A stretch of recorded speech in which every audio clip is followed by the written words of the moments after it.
person. This particular individual was somebody who was a hard worker. They were a take action sort of person, and they were usually right. So I resonate with all three of those things.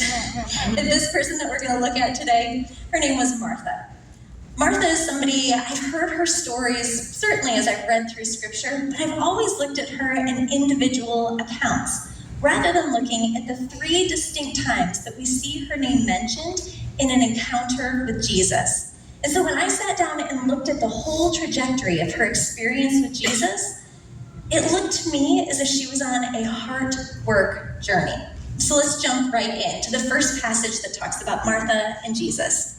As Jesus and the disciples continued on their way to Jerusalem, they came to a certain village where a woman named Martha welcomed him into her home. Her sister Mary sat at the Lord's feet, listening to what he taught. But Martha was distracted by the big dinner she was preparing. She came to Jesus and said, "Lord, doesn't it seem unfair to you that my sister just sits here while I do all the work? Tell her to come and help me." What does this sound like? This sounds like weariness. Martha has been working, giving everything she has, pouring it all out. She is exhausted, she is weary. And so, there go the negative thoughts. I have to do all the work, and it's not fair. She has negative feelings, resentment. Why do I have to and they don't? Ugh. And then finally, negative actions. She scolded Jesus.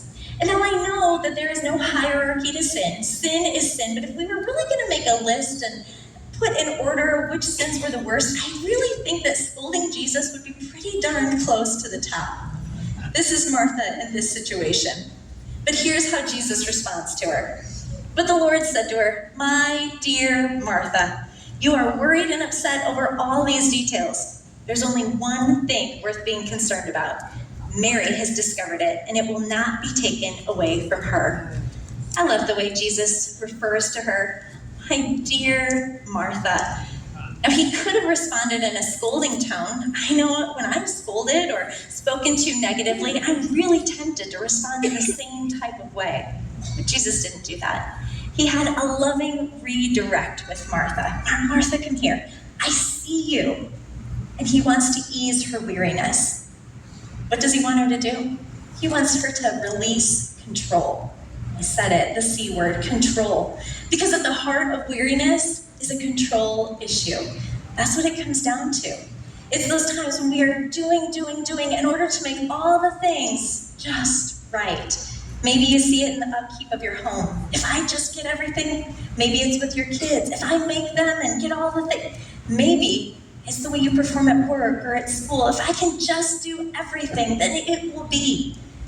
But the reality is control never settles things to a point that brings us real peace.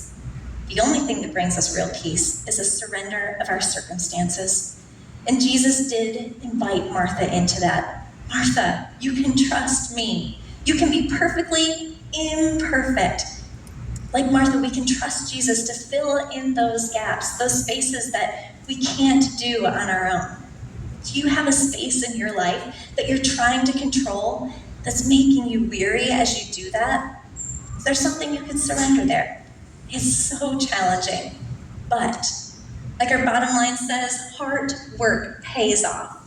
And that surrender and allowing Jesus to control, that peace is right at the end of your fingertips. Well, there's a second encounter that